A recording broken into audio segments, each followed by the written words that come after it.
nasta'in ala umuri dunya waddin. Wassalatu wassalamu ala asyrafil anbiya'i wal mursalin sayyidina wa maulana Muhammadin wa ala alihi wa sahbihi ajma'in. Subhanaka la ilma lana illa ma 'allamtana innaka antal alimul hakim. Rabbi shrah li sadri wa yassir li amri wahlul 'uqdatam min lisani yafqahu qawli. Amma ba'du. Alhamdulillah, ibu-ibu, teman-teman, saudara-saudariku sekalian yang semoga semuanya dirahmati dan dicintai Allah Subhanahu wa taala, juga adik-adik dan anak-anakku sekalian yang semoga selalu berada dalam pandangan rahmat ridha Allah Subhanahu wa taala insyaallah. Amin ya rabbal alamin.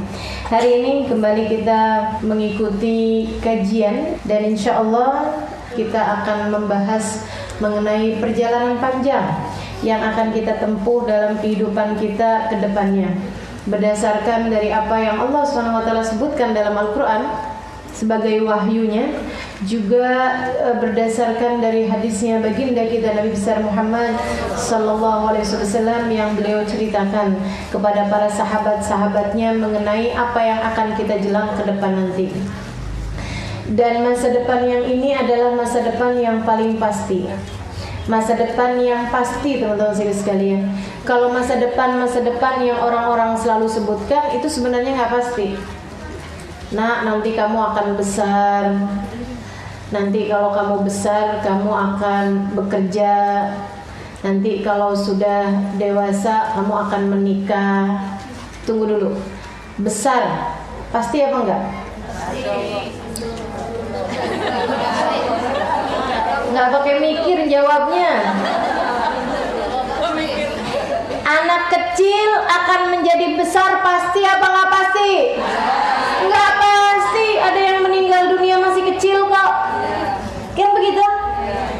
Lagi pula ada yang sudah sampai dewasa juga nggak besar-besar. Kan ada juga. Nah, jadi nggak pasti besarnya. Nanti kalau sudah dewasa kamu akan bekerja. Pasti apa nggak pasti? Nggak pasti. Kamu akan menikah. Pasti apa nggak pasti? Nggak pasti. Nggak pasti nyampe di umur menikahnya. Nggak pasti juga dapat jodohnya. Kan begitu ya? Ustazah jangan bikin sedih para jomblowati dong.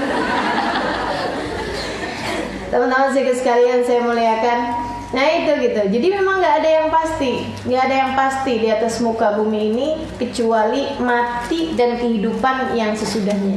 Nah yang akan kita jelang ini adalah yang akan kita sampaikan di majelis ini, masa depan yang memang pasti datangnya karena memang berdasar dari apa yang Allah SWT sebutkan dalam Al-Quran, wa man asdaqu minallahi qila, dan siapa yang lebih benar bicaranya daripada Allah SWT. Shadaqallahul azim, maha benar Allah dengan segala firman-Nya. Jadi firman Allah pasti benarnya. Nah teman-teman sekalian saya muliakan, di masa depan yang pasti nih yang akan kita bahas tentang bagaimana ketika meninggal dunia. Orang meninggal udah pasti kan, tentang bagaimana alam kubur kita. Orang berada dalam alam kubur pasti apa nggak pasti? Pasti. Teman-teman sekalian, tentang bagaimana datangnya hari kiamat. Pasti apa nggak pasti?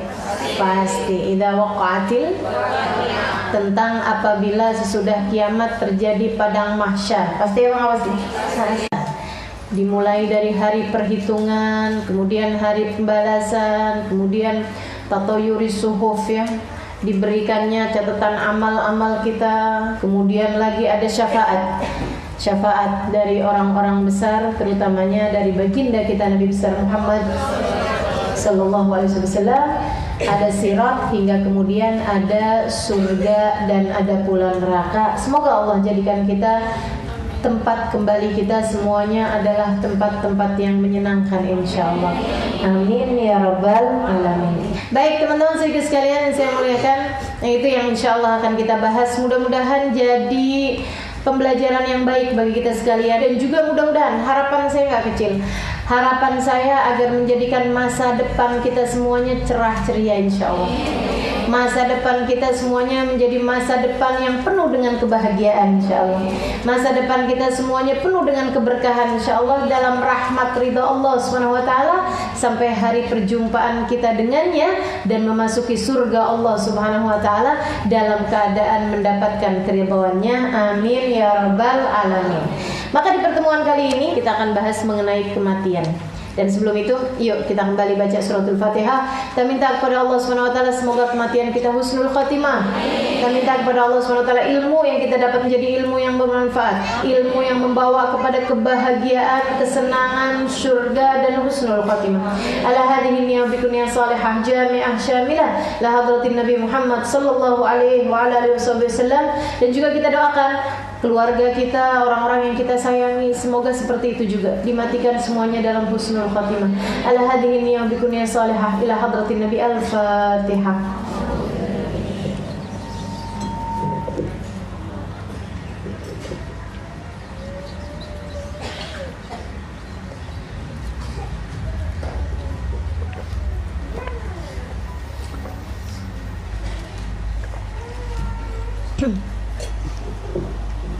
Bismillahirrahmanirrahim. Teman-teman saudara sekalian, al-maut, kematian. Apa itu kematian? Saudara sekalian saya muliakan, kematian adalah dalam definisinya para ulama mufaraqatir ruh anil jasad. Pisahnya ruh dari jasad. Pisahnya ruh dari jasad. Ruh itu apa? Ruh itu jiwa. Jasad itu badan kita nih. Kita ini kan terdiri dari ruh sama jasad yang nempel. Kalau nempel jadi satu, namanya hidup di dunia. Kalau udah pisah, berarti udah enggak lagi hidup di atas muka bumi ini. Teman-teman sekalian, kapan nyatunya ruh sama jasad? Saat janin berada dalam kandungan ibunya selama 4 bulan. Nah itu dimasukin tuh ruhnya. Sebelum itu ruh di mana? Saudariku sekalian saya muliakan, sebelum itu ruh kita ini nih, Allah Subhanahu wa taala ciptakan sebelum diciptakannya Nabi Adam 2000 tahun lamanya. Bi alfai am, sebelum 2000 tahun penciptaan jasadnya Nabi Adam, Allah ciptakan semua ruh. Yang pertama kali Allah ciptakan ruh-ruh ini adalah ruhnya Nabi Muhammad SAW. Kemudian semua ruh diciptakannya dari cahayanya Nabi Muhammad SAW.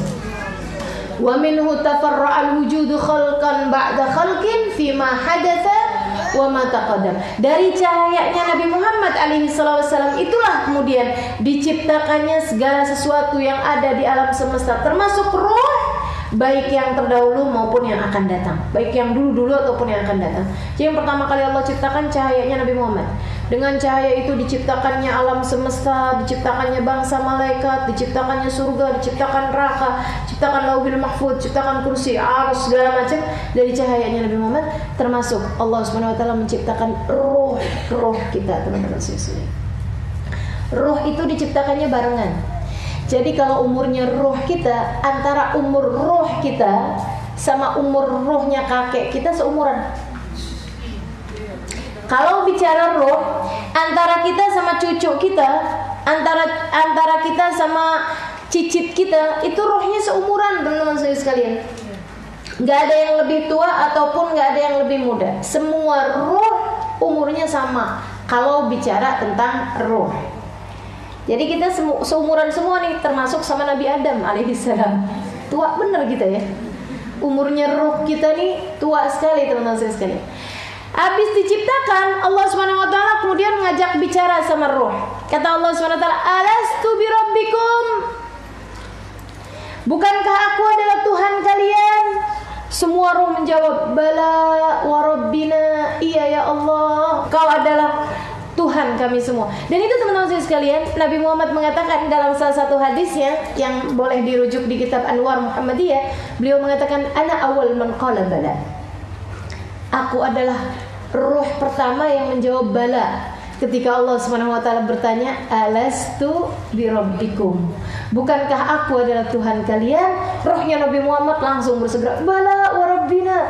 Disambung sama ruhnya manusia dari zaman Nabi Adam sampai manusia zaman terakhir, semua baru kemudian menjawab di belakang Nabi Muhammad, "Bala wa rabbina." Karenanya Nabi Muhammad dijuluki sebagai Imamul khalqi ajma'in, imam seluruh manusia.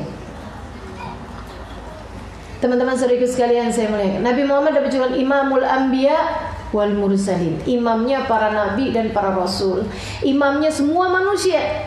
Khairul khalqi ajma'in, Nabi Muhammad sebaik-baik manusia secara keseluruhan. Nah itu beliau yang pertama kali nyebut bala, baru kemudian diikutin sama keseluruhan manusia. Saudaraku sekalian saya muliakan, habis itu Allah Subhanahu wa taala jadikan roh kita semuanya ini disimpan di bawah naungan arsy-Nya. Sampai ketika rohnya Nabi Adam alaihissalam diciptakan, Allah ciptakan jasadnya dulu dari tanah, dari air, itu ya. Kata Allah Subhanahu wa taala, "Iqra bismi rabbikal ladzi khalaq, khalaqal insana min 'alaq." Allah Subhanahu wa taala menciptakan manusia dari alaq, dari tanah liat, teman-teman sekalian. Nah, itu yang pertama kali diciptakan adalah jasadnya Nabi Adam alaihissalam, diciptakannya dari tanah. Jasadnya Nabi Adam doang yang diciptakan dari tanah dan air. Jasad kita nih enggak diciptakan dari tanah, teman-teman sekalian. Diciptakannya dari apa?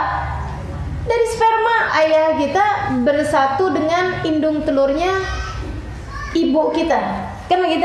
Nah, Nabi Adam alaihissalam diciptakannya dari tanah dan air. Allah kemudian mengambil ruh yang sudah disiapkan sebagai ruhnya Nabi Adam, ditiupkan ke sana.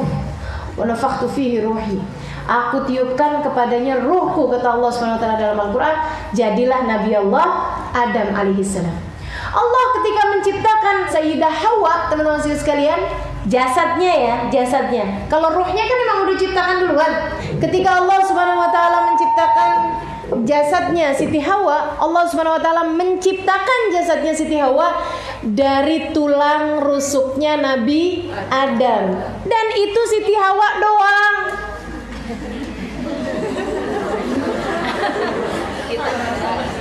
Makanya nggak ada, teman-teman sekalian, jangan suka nyari rusuk. Kan begitu ya? Siang ceweknya nih, kemudian aku mencari, tulang punggung, tulang rusuk, begitu kan ya? Si suaminya kemudian, aku mencari rusukku yang hilang. Kagak ada yang hilang. Rusuk ente nggak ada yang hilang, bilangin. Begitu ya, teman-teman sekalian. Kalau mau nyari rusuk kemarinan tuh pas hari Idul Adha, banyak pada rusuk. Tulang iganya sapi, tulang iganya kambing gitu. Yang diciptakan dari rusuk itu hanyalah Sayyidah Hawa. Memang selalunya menjadi simbolis, gitu kan ya? Simbolisnya dari tulang rusuk yang bengkok. Bukan berarti cewek pada bengkok, lentur, teman-teman sekalian, gitu ya. Nah, perempuan itu lentur, bukan berarti bengkok, bilangin salah kaprah. Jadi saudaraku sekalian saya muliakan, Nabi Adam jasadnya diciptakan dari tanah dan air.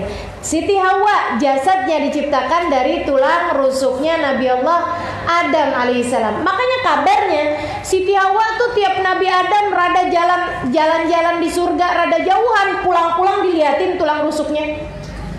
Dihitungin, tunggu dulu Adam, bentaran sini, duduk. Dihitungin. Kenapa sih? Saya takut tulang rusuk kamu ada yang hilang, Allah ciptain cewek yang lain. Ternyata cemburu sudah dari zaman dulu ya. Bawaan lahir gitu nih, bawaan dari Sayyidah Hawa alaiha ridwanullah. Jadi teman-teman sekalian, sesudah itu semua manusia diciptakan jasadnya dari, itu dia, perkumpulan antara sperma dengan indung telur, saudaraku sekalian, kemudian terciptalah jasad kita ini. Dan ini Allah Subhanahu wa taala sebutkan, mimma'in dafiq yakhruju min baini sulbi wat tara'ib. Gitu, manusia yang berikutnya diciptakan dari air sperma yang memancar yang keluar dari tulang iga dan dari sulbi belakang laki-laki. Begitu ya, bukan dari tulang rusuk. Jadi jangan salah-salah. Sedikit sekalian saya muliakan, sampai kemudian terciptalah jasad kita ini, semua udah ada nasib-nasibnya masing-masing. Jadi ketika jadi itu indung telur sama sperma kemudian terbuahi, kemudian sampai ada jasadnya, kemudian sampai seperti yang teman-teman pernah lihat di video-video itu ya, tentang penciptaannya manusia gitu ya. Sampai kemudian pada bulan keempat ketika sudah terbentuk kepalanya, terbentuk badannya, mulai terbentuk anggota tubuhnya. Nah ini saudara sekalian saya muliakan, Allah Subhanahu wa taala kemudian mengambilkan ruh, memerintahkan malaikat ambilin ruhnya. Nggak ada yang keliru saudara sekalian, nggak ada ceritanya orang keliru. Sebenarnya jasadnya yang mancung, hidungnya gitu ya, itu adalah ruhnya Fulan bin Fulan. Tapi keliru malaikat ngambil, nggak ada ceritanya, nggak ada ceritanya. Jadi emang kayak begitu dah kita. Kok bisa ya saya mirip sama tetangga? Jangan-jangan keliru nih, nggak ada ceritanya. Nggak ada, emang udah semuanya udah pas-pasnya, si ini gitu ya, si ini kayak gitu teman-teman sekalian. Diambil kemudian ruh yang sudah dipersiapkan untukmu. Makanya kita nih hidup yang serius teman-teman sekalian. Allah telah begitu serius menciptakanmu. Saya selalu sampaikan, bahkan ketika ada seorang mengadu pada saya, Ustazah, saya baru tahu bahwa saya adalah anak yang tidak diinginkan oleh kedua orang tua saya. Kenapa kok begitu? Iya Ustazah, saya lahir ternyata dari bukan hasil pernikahan, atau misalnya dari hasil pernikahan tapi orang tua saya nggak kepengenan saya lahir. Udah sempet pengen digugurin bolak-balik tapi kemudian jadi juga saya. Bandel dari lahir ternyata ya, bandel dari rahim. Teman-teman sini sekalian, dia bilang nggak diinginkan oleh kedua orang tua saya. Saya selalu sampaikan kepada mereka-mereka yang merasa sebagai anak yang tidak diinginkan. Orang tua jangan sampai membuat anakmu jadi merasa seperti itu. Saya sampaikan pada mereka, andai orang tuamu tidak menginginkanmu sekalipun, kamu harus tahu bahwa Allah menginginkanmu. Ruhmu sudah tercipta 2000 tahun sebelum penciptaan Nabi Adam alaihissalam. Allah sangat serius dijadikannya ruhmu berada di bawah naungan arsy-Nya Allah Subhanahu wa taala. Disimpan-simpannya rohmu tersebut di bawah naungan arsy hingga ketika sudah siap jasadmu 4 bulan, kemudian Allah Subhanahu wa taala memerintahkan malaikat meniupkan roh tersebut ke dalam tubuhmu. Dan pada saat itu juga wajib tablahu, ditetapkan oleh Allah Subhanahu wa taala rizkinya, ajalnya, dan juga asyaqiyun am sa'id, apakah dia itu akan menjadi orang yang celaka ataukah menjadi calon penghuni surga. Ditetepin tuh saat kita berada dalam rahim ibu kita. Ustazah, berarti nggak ada perlunya dong kita ibadah. Kayak apaan juga kalau ternyata catatan kita adalah ahli neraka, berarti kan sia-sia. Oh, nggak gitu juga kok. Perlu nggak Ustazah kita ibadah? Perlu. Kenapa gitu perlu? Karena kita tidak tahu. Emang kamu tahu waktu dalam rahim ibu kamu ditetapinnya jadi ahli surga apa ahli neraka? Tahu apa nggak tahu? Nggak tahu. Nah kalau nggak tahu, harapan kamu pengen jadi ahli surga apa ahli neraka? Ahli surga. Kalau begitu kerjakanlah pekerjaannya ahli surga. Dan ketaatan merupakan pertanda paling kuat bahwa kamu dulu di dalam rahim telah ditetapkan sebagai ahli surga. Gitu. Kalau mau tahu saya ahli surga apa ahli neraka, lihatin bagaimana kamu terhadap kebaikan-kebaikan. Bersegera, ikut serta, hadir di majelis-majelis, kepengen dekat sama Allah Subhanahu wa taala, mengalir air matamu karena takut dosa. Teman-teman sekalian, pertanda kamu telah disiapkan Allah Subhanahu wa taala sebagai calon ahli surga. Gitu. Makanya saya sih kalau ngelihat orang hadir majelis gini, udah deh ahli surga semua. Bukan mudah hadir majelis itu ya kan? Waduh, ada berapa undangan hari ini? Undangan nikahan, undangan arisan, undangan reunian, belum lagi suami yang lagi ada di rumah, belum lagi anak, semuanya pada kumpul di rumah, ditinggalin semuanya. Nggak ditinggal Ustazah, suami saya bawa. Mana dia? Di parkiran.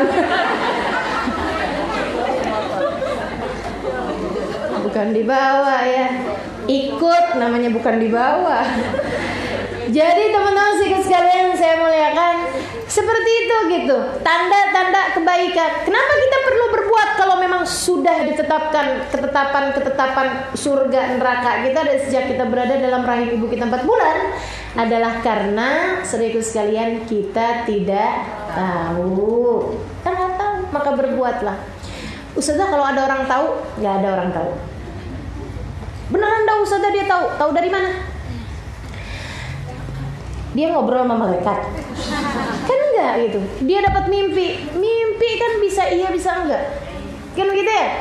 Teman-teman sih sekalian. Tapi dia dukun Ustazah, dia orang pinter. Kita juga bisa bikin begitu.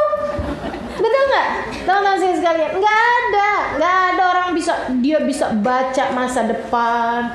Dia bisa begini, dia bisa begitu. Dia bisa meramal masa depan Ustazah. Ramalannya semuanya benar. Oh nggak usah orang, saya bisa. Emang saya bukan orang? Serius sekalian nggak usah orang lain. Saya juga bisa kalau disuruh bikin begitu. Kan begitu ya? Semua orang juga bisa. Nih misalnya akan ada artis yang meninggal dunia. Ya iyalah.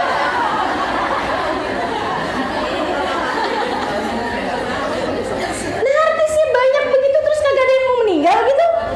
Serius sekalian saya muliakan. 2030 akan ada artis yang bercerai. Ya iyalah. Teman-teman sekalian, bukan berarti saya sudah bisa baca masa depan, tapi masa dalam setahun kagak ada artis yang bercerai satupun? Ada aja. Betul apa enggak? Nanti tahun 2025 akan terjadi bencana alam. Bencana alamnya dari lautan ataupun daratan ataupun udara.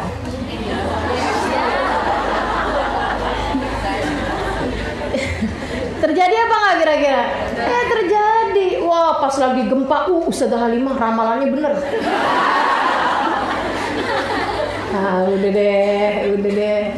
Ustazah tapi beneran loh. Saya pernah dilamar sama orang, lamaran. Ramalannya semuanya bener Ustazah. Diramal apa kamu? Diramal katanya nanti saya akan ada kecelakaan pada bulan apa, ternyata beneran Ustazah. Kamu kecelakaan apa? Kepleset? Oke, sekarang gini ya teman-teman sekalian. Ketika ada sesuatu kamu yakini, Allah memberikan kepadamu sesuai dengan keyakinanmu. Kan gitu tuh. Makanya menurut saya ramalan itu nggak usah dipercaya. Kenapa gitu? Bahkan kamu nggak perlu nanya-nanya ramalan-ramalan. Kalau buruk sedihnya jadi lama. Belum tentu kejadian juga. Kan gitu. Kalau baik jadi nggak ada nilai kejutannya. Jadi nggak ada surprise ya kan? Ya udah. Oh iya sesuai dengan ramalan gitu. Ya enak kan? Kan enaknya senang itu kan kalau ia adalah sebuah kejutan. Kalau udah nggak ada kejutan nggak ada senang-senangnya. Nah itu seperti itu teman-teman sekalian. Baik kembali kepada roh kita.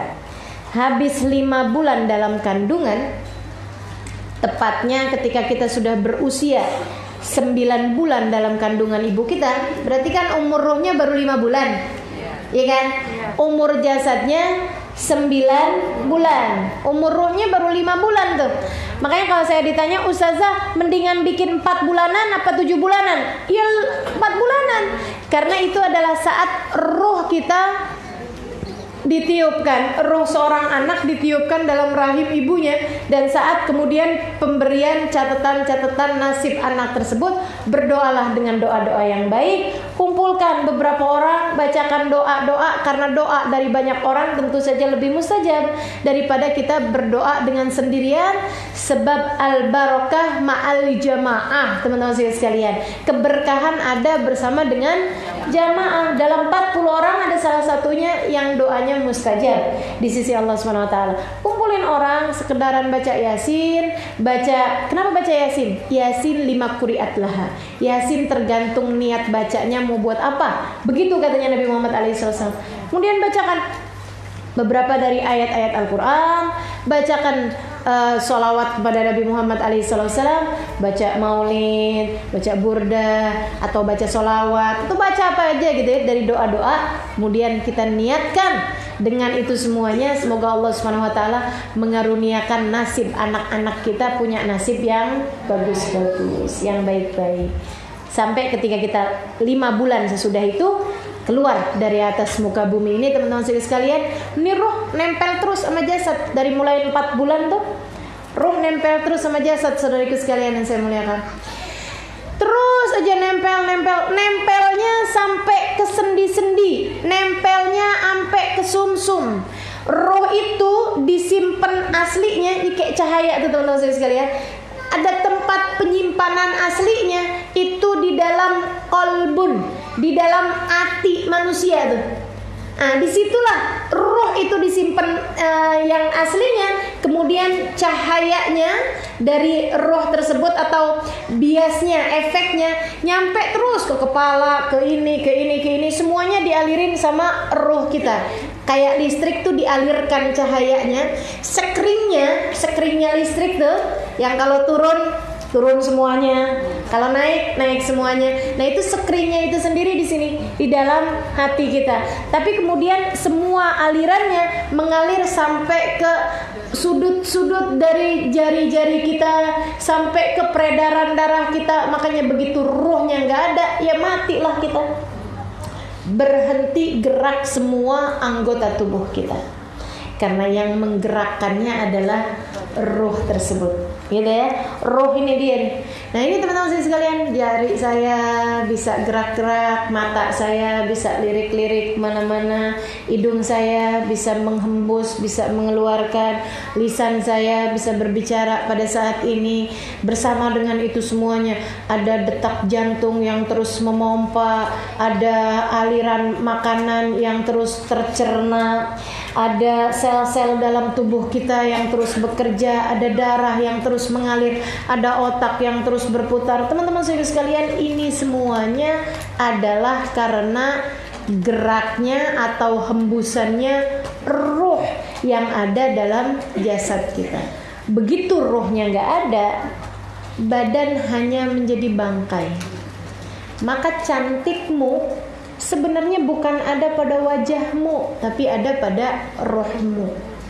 Bagusnya badanmu bukan terdapat pada tangan, kaki, perut, bukan, akan tetapi terdapat pada rohmu. Begitu jasad ditinggalin sama rohnya, nggak ada orang jatuh cinta, walaupun baru berumur 1 hari aja.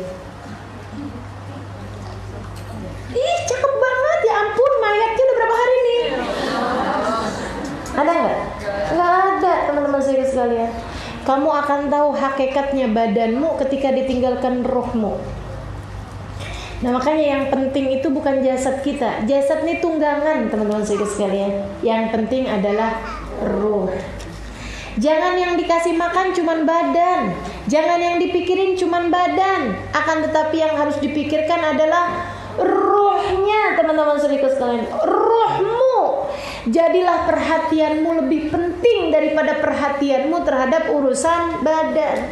Gimana caranya merhatiin roh? Nih seperti yang lagi dikerjain sekarang. Hadir di majelis ilmu, makanannya roh. Tafakur, makanannya roh. Berbuat ketaatan, sholat, ibadah dan lain sebagainya, makanan roh kita. Ketika kita mengangkat tangan berdoa, makanannya roh kita. Makanya teman-teman saudaraku sekalian saya muliakan, yang lagi maksiat, minum minuman keras, atau yang lagi pada berzina dan lain sebagainya, itu rohnya kalau boleh nangis tuh udah. Kalau ada yang bisa teriak roh tuh, teriak semuanya tuh rohnya. Nah itu roh, teriakannya roh nggak bisa didengar sama badan-badan karena udah terlalu disakiti rohnya. Makanya begitu kemudian mereka tersadar, terbangun atau insaf atau sadar, orang sekarang kemudian menyebutnya dengan istilah hijrah, gitu kan ya? Ketika dia paham kemudian, ya Allah, kemana saja saya selama ini? Bukan kemana badannya, tapi kemana rohnya. Saya sedang jauh dari agama ini. Itu yang lagi jauh badannya apa? Rohnya, teman-teman sekalian. Ini rohmu. Rohmu ini sebenarnya aslinya bercahaya benar, karena ia tercipta dari cahayanya Nabi Muhammad SAW. Yang mana cahayanya Nabi Muhammad tercipta dari cahayanya Allah Subhanahu wa ta'ala. Makanya Allah ketika ditanya, yas'alunaka 'anir ruh, Qulir ruhu min amri rabbi. Masya Allah. Mereka bertanya kepadamu tentang ruh, sampaikan kepada mereka, ruh adalah urusan Tuhanku. Jadi urusan kita sama Allah itu urusannya sama ruh, teman-teman sekalian. Kita nggak bisa berurusan sama Allah dengan badan.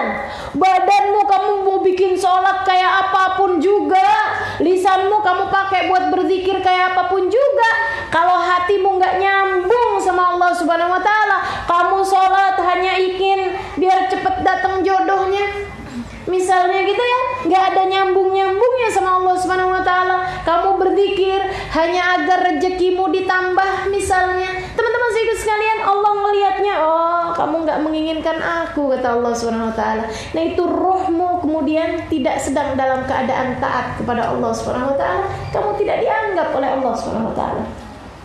Makanya rohmu perhatiin.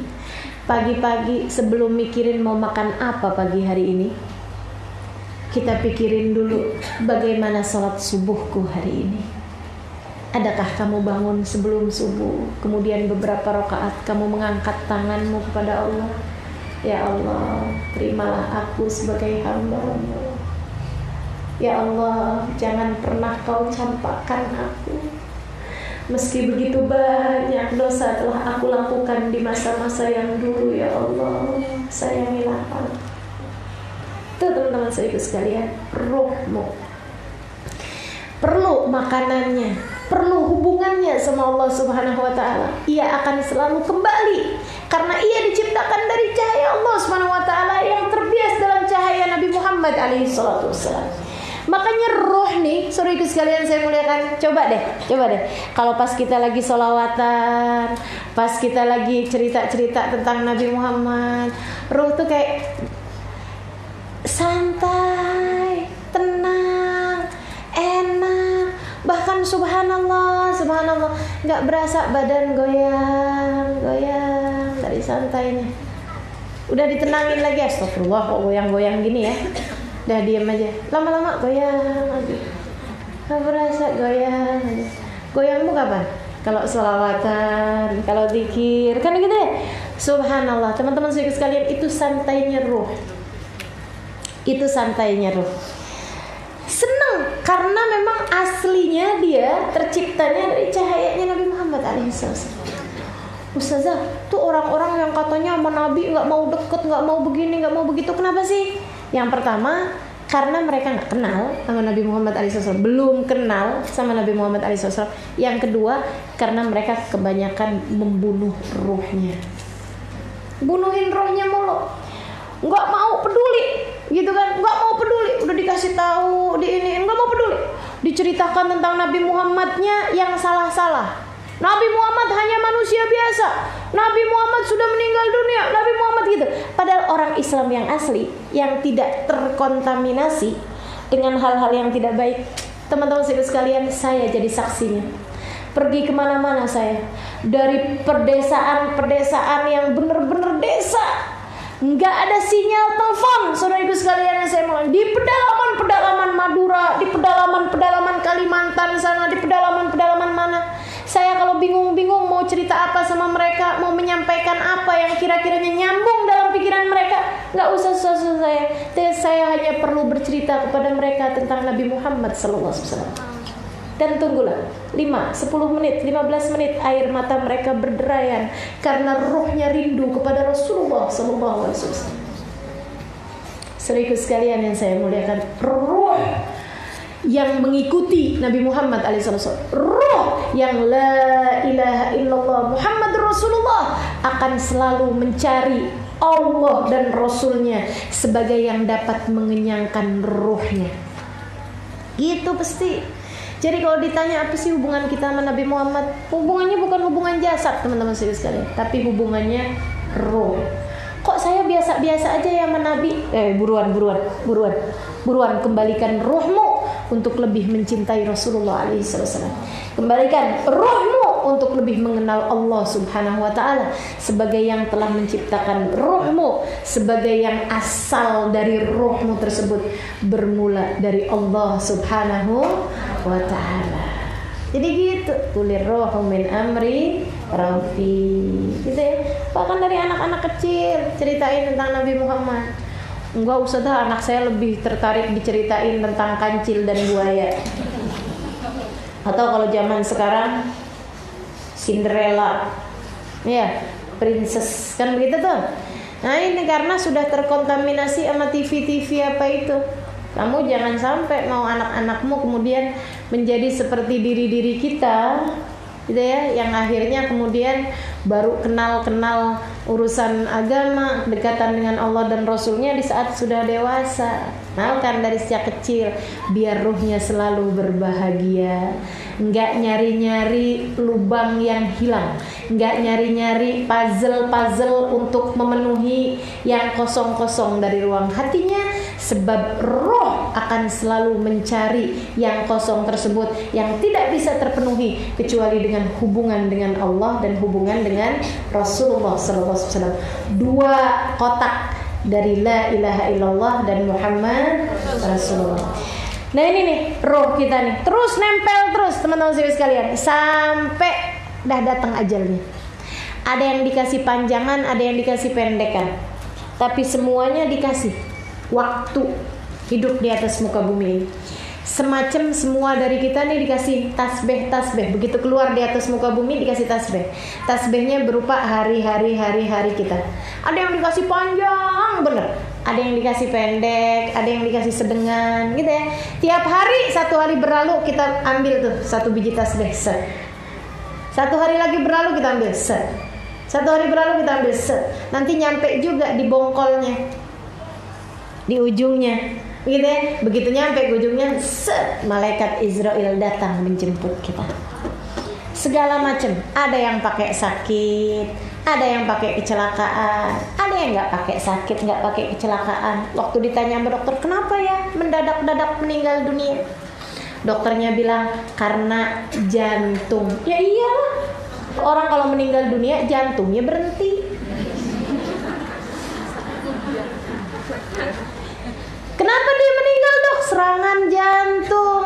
Katanya gitu, diserang ke jantung. Kagak ada teman-teman saya sekalian. Bukan serangan jantung tuh namanya, tapi saat ruhnya keluar yang tidak disebabkan hal-hal tertentu. Gitu. Itu ya. Kalau udah waktunya mati mah mati aja. Nggak ada sebab apa-apa juga mati aja.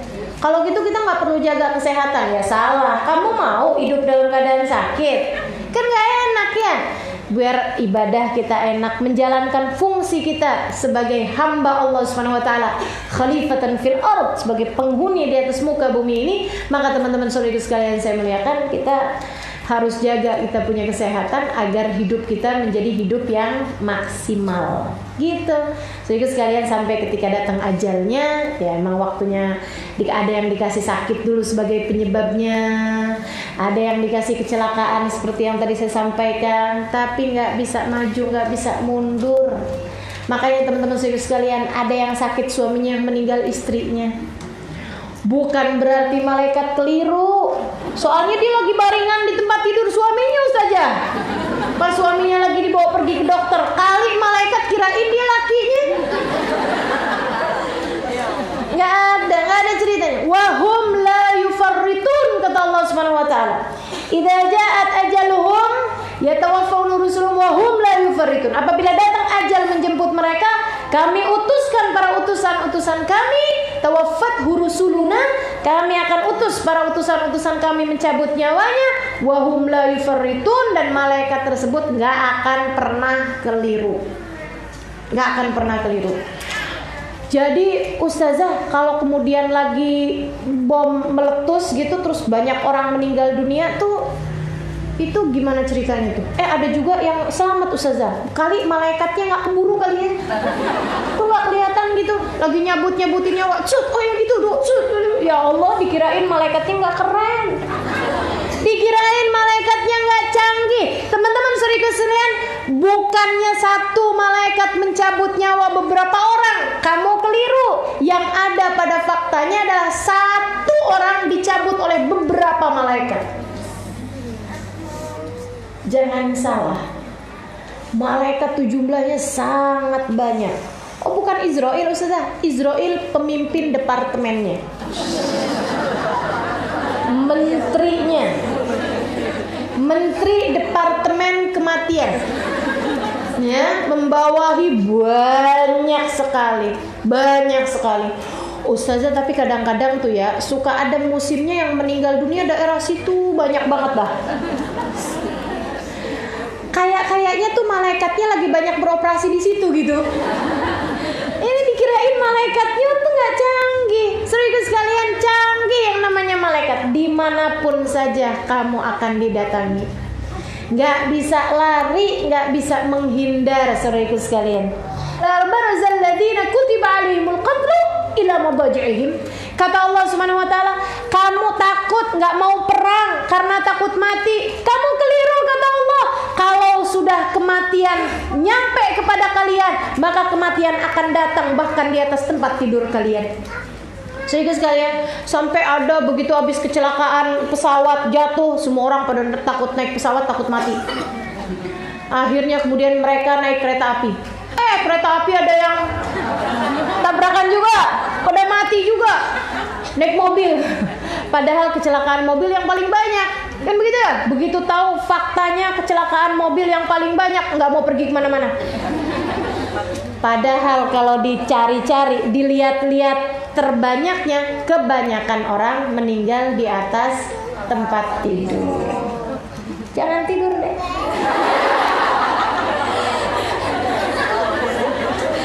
Tidurnya sambil duduk apa kalau enggak? Ya Allah, ya Allah. Nggak bisa lari, yang namanya kematian tuh nggak bisa lari. Qul innal mautal ladzi tafirruna minhu fa innahu mulaqikum. Sampaikan kepada mereka umatmu, wahai Nabi Muhammad, sesungguhnya kematian yang kamu menghindar darinya, kamu berlari darinya, fa innahu mulaqikum. Kematian itu sendiri yang akan nyampe kepada kalian. Innal maut agrab min ahadikum min syirakin alaih. Kata Nabi Muhammad SAW, kamu sama kematianmu sangat dekat sekali seperti sendal dengan sepasang sendalnya. Seperti satu sendal dengan pasangannya. Teman-teman sekalian, jangan dikira kamu sama suamimu sama jodohmu yang kayak sendal sama pasangannya. Bukan, kamu sama kematianmu yang kayak pasangan sendalmu. Kamu jalan set, kematiannya set. Kamu jalan set, kematiannya set. Kamu jalan set, kematiannya set. Sampai kemudian berhenti, udah nyampe, set, berduaan, datanglah kemudian ajalnya. Ya Allah, ya Allah. Saudaraku sekalian, saya pernah dengar satu cerita, itu bikin saya sampai kebelalak benar. Ustazah, ya Allah, saya nih Ustazah dapat dalam kehidupan ini ujian. Dia bilang luar biasa benar. Anak laki-laki saya Ustazah meninggal dunia di usia 20-an tahun.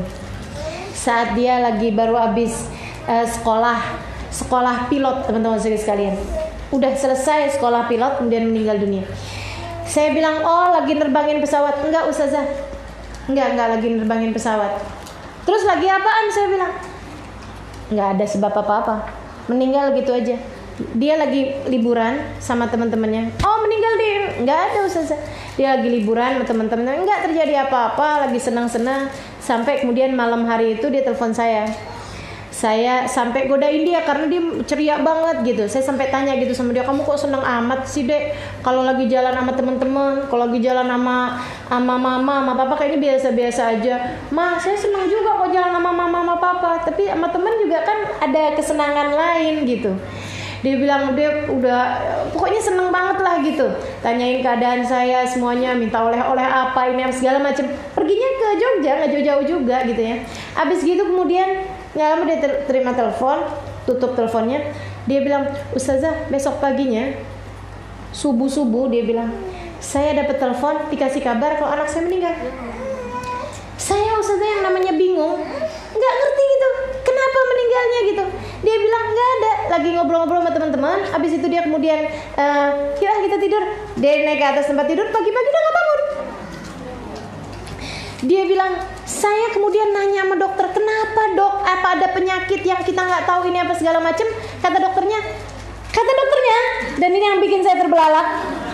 Kata dokternya, teman-teman sekalian, Bu, ini yang namanya mati mendadak. Dan ini lebih bikin saya terbelalak lagi nih. Dia bilang kayak gini, 1% dari penduduk muka bumi ini, dia bilang punya genetik mati mendadak. Coba tanyain sama suaminya. Kalau dilamar sama orang, kamu tanyain dulu gitu ya. Salah satu dari yang harus kamu tanyakan, punya genetik mati mendadak apa enggak? Serem bener. Ya Allah, luar biasa banget ya itu ya. Genetik mati mendadak. Akhirnya kemudian suami saya baru cerita, Ustazah, kalau ternyata paman dia, jadi adeknya dia, itu meninggal lagi nulis-nulis, teman-teman sekalian. Lagi nulis-nulis, lampunya masih hidup, lagi bikin tulisan nih. Bikin tulisan, tiba-tiba aja mati. Ya Allah, serem bener. Saya tuh kalau habis diceritain kayak begitu, jadi rada was-was. Ntar suami saya lagi tidur, saya pegangin nadinya. Masih hidup apa enggak nih? Ya Allah. Jadi teman-teman sekalian, kematian ada yang pakai sebab, ada yang nggak pakai sebab. Allah kalau mau matiin, apa susahnya? Semua dari kita adalah milik Allah Subhanahu wa ta'ala.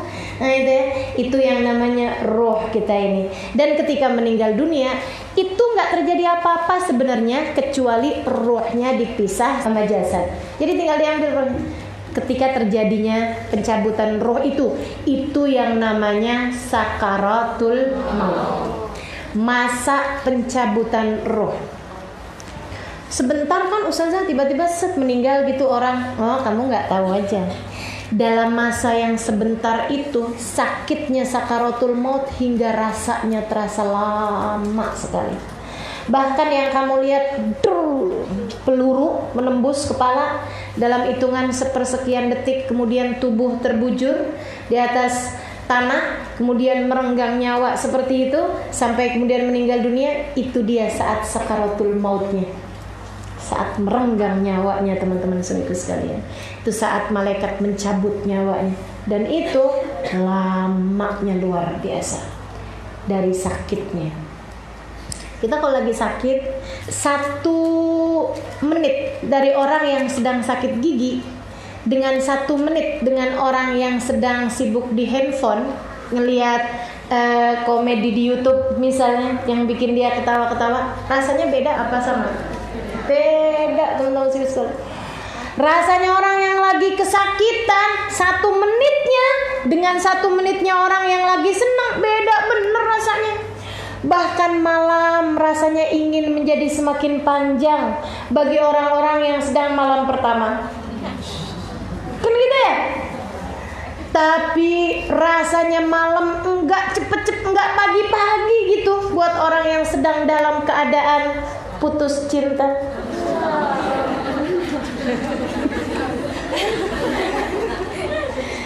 Orang lagi dalam keadaan sakit dan sebagainya. Sorry guys, kalian saya muliakan tuh. Yang lagi sakaratul maut, sedetiknya berasa, semenitnya berasa, lamanya luar biasa. Dan itu sakaratul maut. Ruh itu dicabut dari atas kepala, gitu ya, sama malaikat. Bukan 1, teman-teman sekalian. Tawaffathu 1 orang, rusuluna, utusan-utusan kami, beberapa malaikat. Bahkan ada yang bilang sampai dengan 40 malaikat. Rame-rame nyabut ruh kita. Penting bener gak sih kita sampai Allah utuskan 40 malaikat? Kitanya yang jalanin hidup ketawa, kagak serius, ya Allah. Padahal yang terjadi dalam kehidupan kita begitu pentingnya, begitu luar biasanya. Cabut nih, dicabutnya dari atas kepala, makanya yang terangkat duluan kaki. Kan gitu. Orang kalau lagi sakaratul maut, kakinya udah dingin, badan yang lain masih anget. Karena kan yang bikin angetnya badan ini kan roh, saudaraku sekalian. Gitu ya, punya hangat tubuh ini kan roh. Kalau udah terpisah dari rohnya udah nggak ada anget-angetnya. Makanya kenapa jenazah itu semuanya dingin gitu kan, karena memang seperti itu, udah terpisah dari rohnya.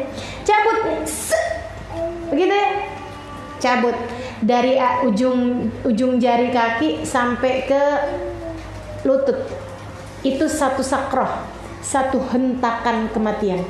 Kenapa nggak sekalian aja, biar cepet gitu, nggak akan kuat orang dari sakitnya.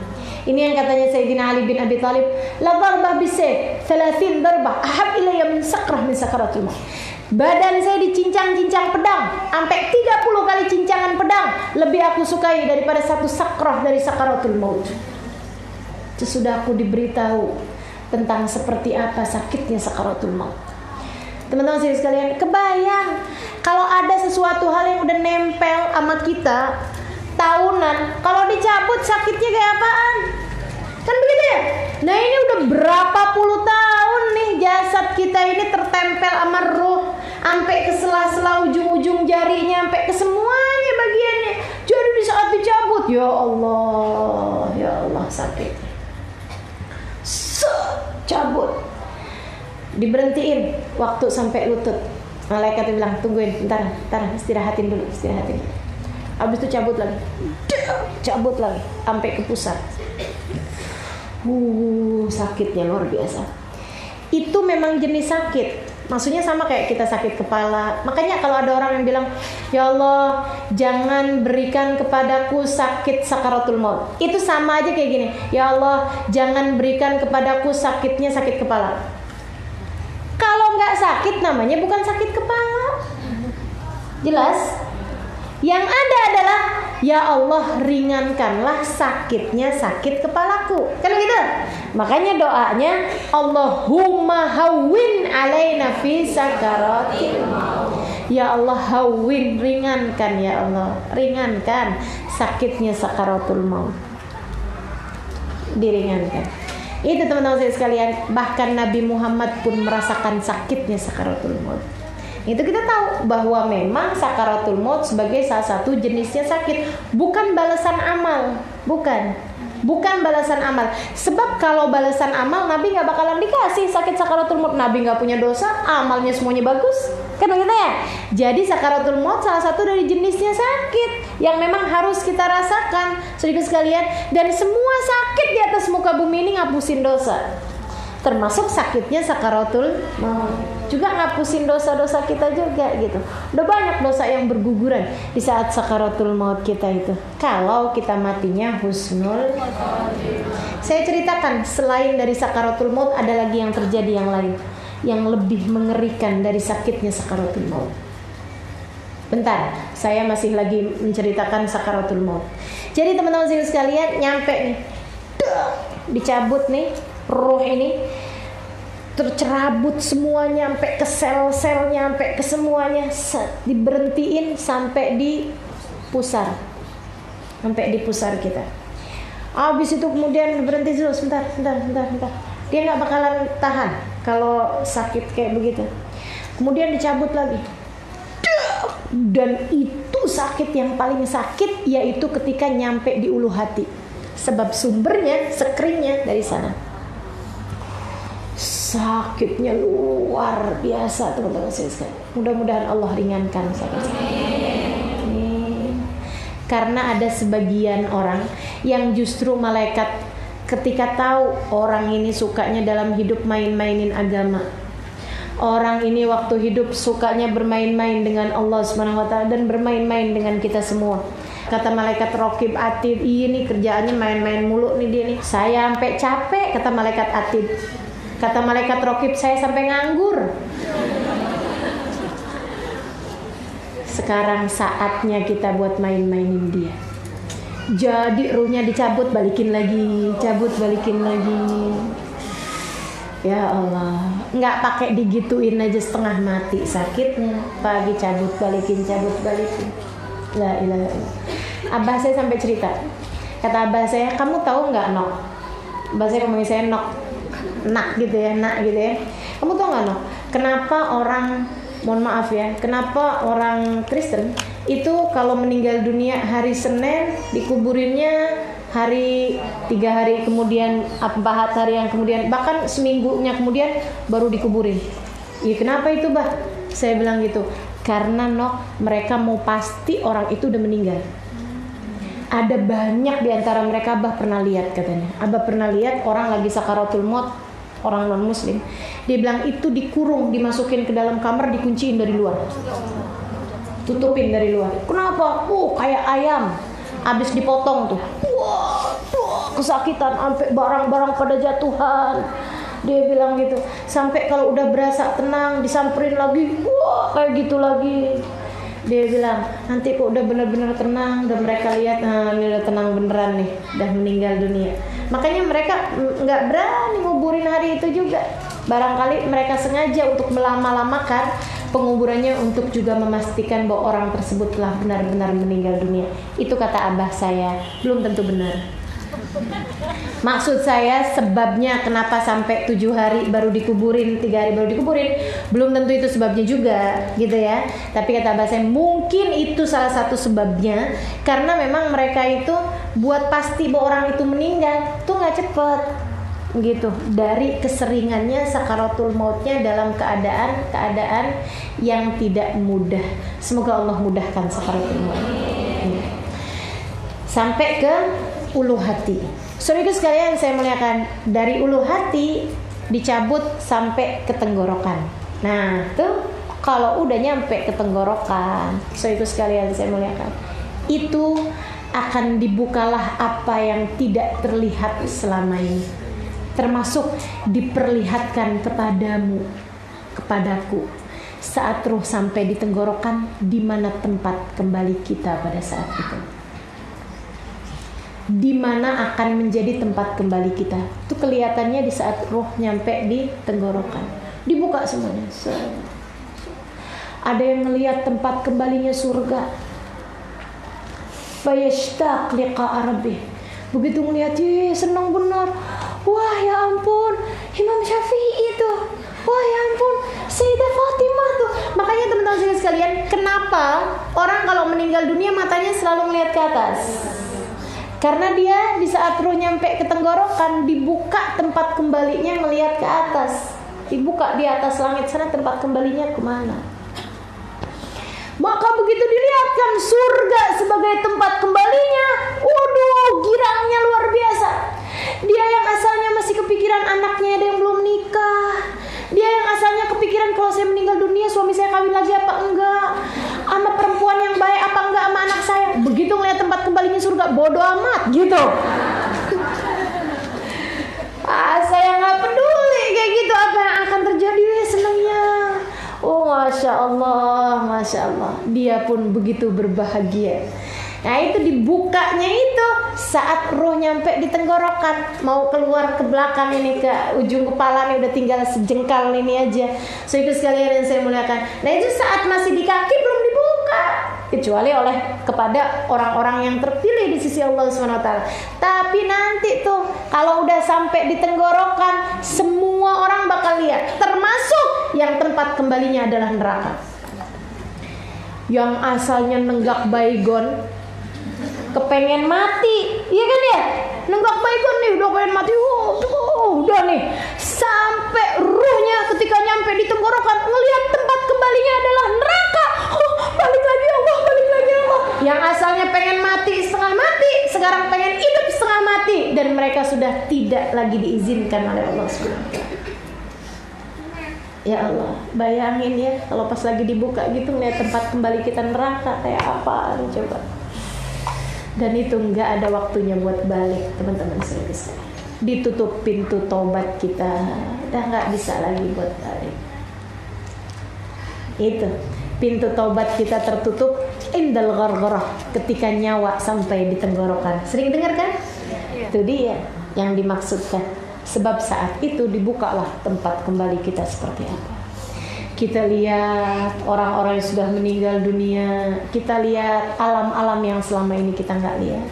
Kita lihat malaikat. Dan kalau kamu beruntung, semoga Allah jadikan kita salah seorang di antara mereka. Ada banyak orang yang di saat ruhnya sampai di tenggorokan, saudaraku sekalian, dibuka, ia melihat wajah orang-orang yang selama ini ada di hatinya. Nabi Muhammad SAW, Sayyidah Fatimah, Sayyidah Khadijah, senangnya luar biasa.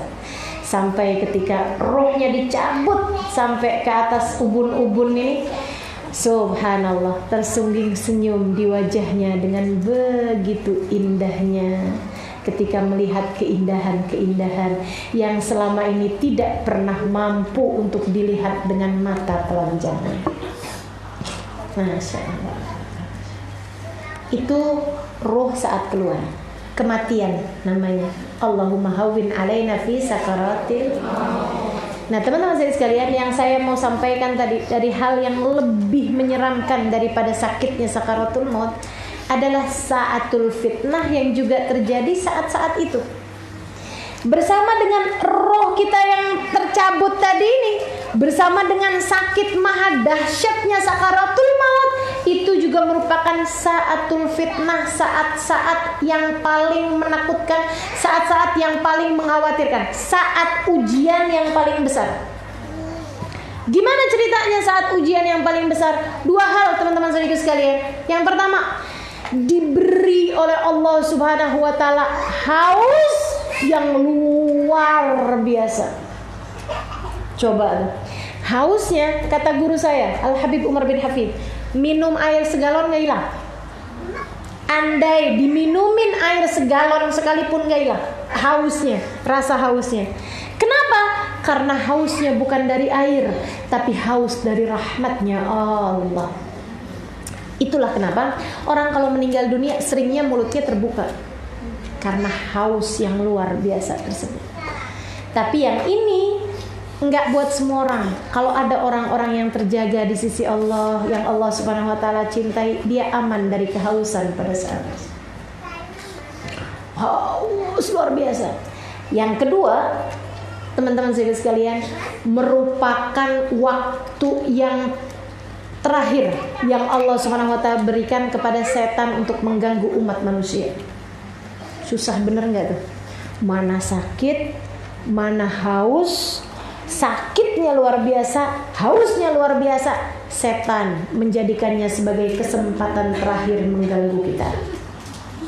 Jadilah setan menggunakan kesempatan tersebut dengan seada-adanya. Katanya setan, ini dia nih, adalah kesempatan terakhir saya menjadikan dia salah satu dari pasukan-pasukan saya di hari akhirat. Jadi gimana dia? Macem-macem caranya setan. Allah izinkan, teman-teman sekalian, Allah izinkan. Makanya sebagaimana kita takut dari hal ini, kita juga minta kepada yang mengizinkan setan berbuat seperti itu kepada kita, perlindungan kita dari kejahatannya setan tersebut. Saudaraku sekalian, saya mengatakan, gimana setan mengganggunya? Dengan izin Allah tentu saja. Setan suka mengganggu kita berupa, kan lagi haus nih. Dalam bayangan kita, teman-teman saudaraku sekalian, ada yang datang bawain air. Airnya, kayaknya dingin banget. Ada apa tuh namanya? Embun-embunnya di balik gelasnya gitu. Kita kayaknya mau jual seluruh harta kita sekalipun buat dapetin tuh air. Jadi kita bilang, sini dong airnya. Ya, nggak ada yang gratis, kata setan gitu. Ya udah deh kalau gitu, saya bayarin pakai mobil saya. Wih, padahal orangnya pelit loh. Saya bayar pakai mobil saya. Oh enggak, saya nggak perlu mobil buat apaan? Saya bayar pakai rumah saya. Saya nggak tinggal kayak kamu. Gitu katanya setan. Kalau gitu saya bayarin pakai semua uang saya. Saya nggak perlu uang kamu buat apaan? Saya bayarin dengan seluruh harta saya. Nggak ada perlunya saya sama seluruh harta kamu. Kalau gitu apa yang kamu mauin dari saya?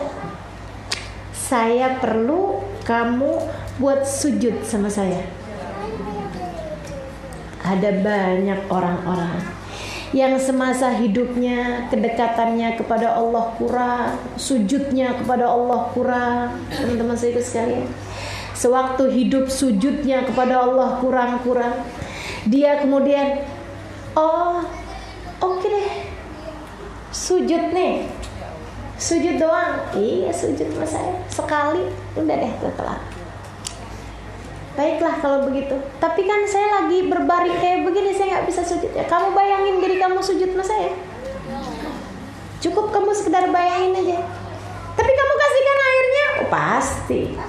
Dia kemudian sujud, berbarengan dengan roh sampai di ubun-ubunnya. Ditiupkannya lah. Saat itu dia kemudian lihat rohnya kembali kepada neraka Allah, sebab dia meninggal dunia dalam keadaan sujud kepada iblis. Na'udzubillah. Teman-teman sekalian, saya muliakan, itu saatul fitnah, saat ujian paling besar ya. Dan sekalian, saya muliakan, yang kedua, kadang-kadang setan dengan izin Allah sekali lagi datang kepada orang yang meninggal dunia tersebut itu dengan cara menyerupai orang-orang yang sudah meninggal dunia. Ini orang kayaknya kalau digangguin sama air, minta buat sujud sama iblis, nggak nurut nih katanya si setan nih. Buat sujud sama saya nggak mau nih. Ya udah dah, ganti teknik. Saudara sekalian, dia pakai teknik yang lain. Dia datang berupa orang-orang yang sudah meninggal dunia, nyerupain nenek kita, kakek kita, bapak kita, ibu kita. Terus ngomongnya kayak gini. Nah, bapak, iya benar, bapak datang sekarang nih. Saya lagi sakaratul maut, Pak, tahu saya. Nah, bapak mau ngasih tahu, ternyata agama yang benar di akhirat itu bukan Islam. Emang beneran, Pak? Iya. Ternyata Tuhan itu Yesus. Ayo dah cepetan, buruan, mumpung kamu masih punya kesempatan. Gitu teman-teman sekalian. Maka itu Nabi Muhammad nyuruh, kalau lagi ada orang sakaratul maut, bisikan syahadat di telinganya.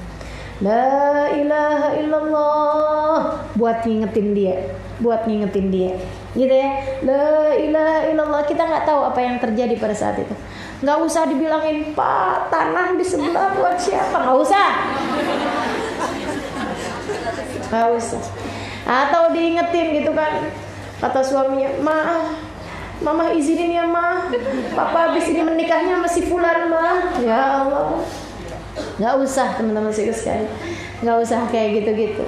Ya, akan tetapi diingetin tentang makna la ilaha illallah. Siapa tahu di saat seperti itu dia lagi digodain sama setan kayak begitu, siapa tahu dia kemudian keimanan mengingatkannya bahwasanya la ilaha illallah gitu. Nah, yang ragu-ragu nih waktu hidup di dunianya suka ragu-ragu, sebenarnya agama yang bener apaan ya? Apalagi nih yang sekarang orang banyak bilang agama semua benar. Nah, ini ngaco nih. Itu sama aja kayak ngomong 1 + 1 nggak harus 2 loh. Gitu.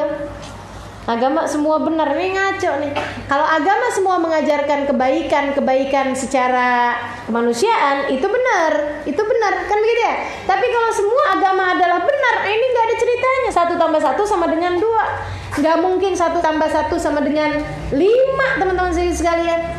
Ada yang agama, ada yang bilang Tuhannya 1, ada yang bilang Tuhannya 3, ada yang bilang Tuhannya 5. Masa semuanya benar? Nah, itu gimana ceritanya gitu? Jadi nggak benar. Teman-teman sekalian, saya muliakan, itu saatul fitnah. Benar-benar tuh. Jangan kemudian berpikir seperti ini. Mudah-mudahan, bukan jangan ya. Siapa sih orang yang di saat sakaratul maut itu didatengin sama setan? Semuanya, teman-teman sekalian. Karena memang itu adalah saat-saat terakhirnya setan. Hampir semuanya, kecuali pemilik roh-roh yang benar-benar agung, yang ketika kematiannya rohnya bahkan didatangi oleh Nabi Muhammad alaihissalam. Nah, ketika Nabi Muhammad hadir, setan nggak bisa datang.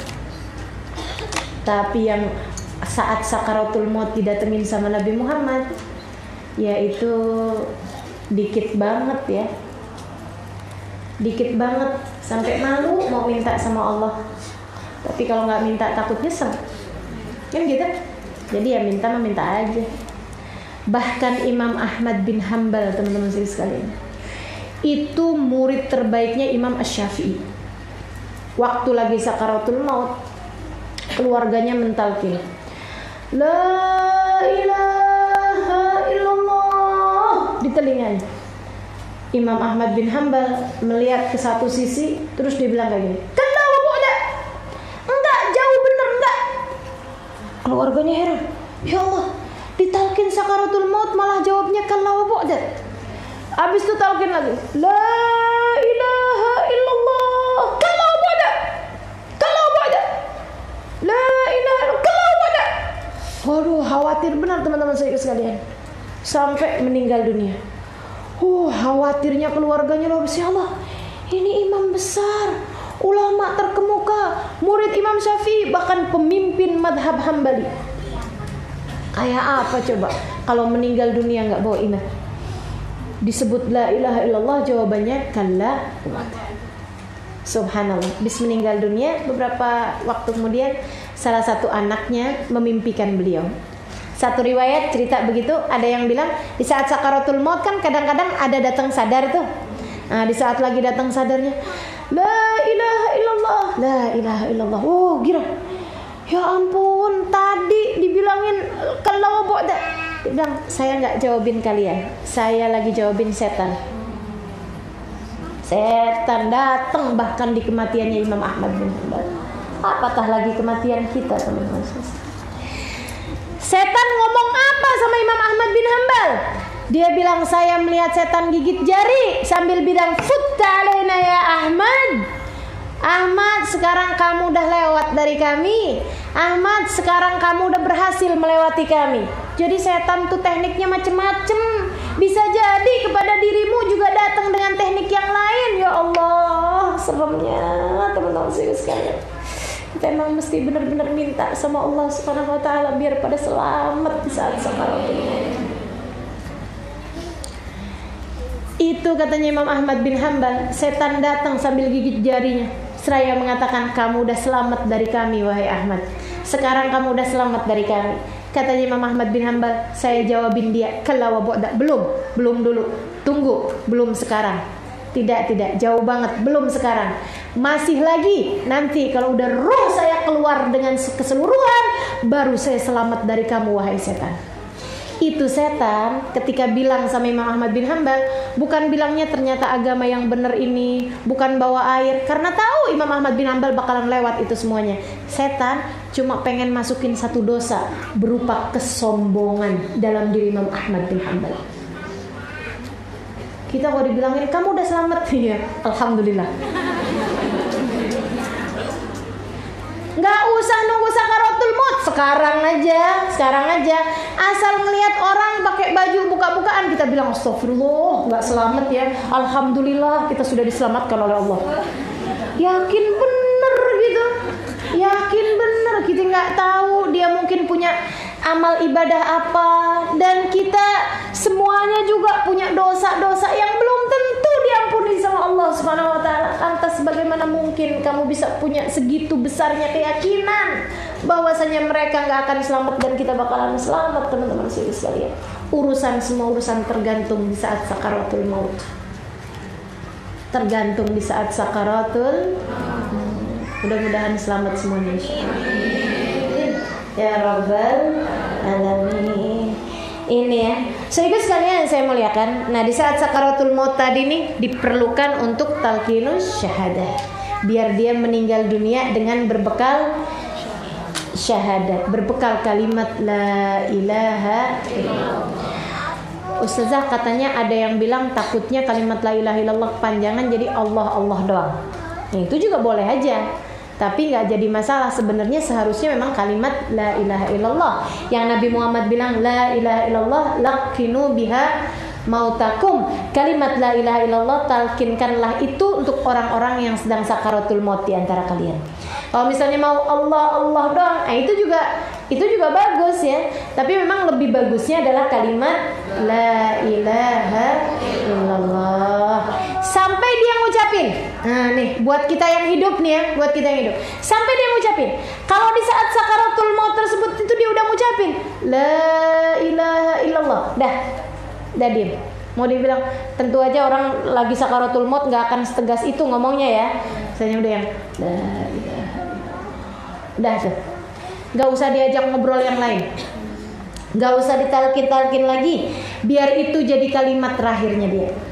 gitu. Kecuali kalau dianya ngomong kalimat yang lain.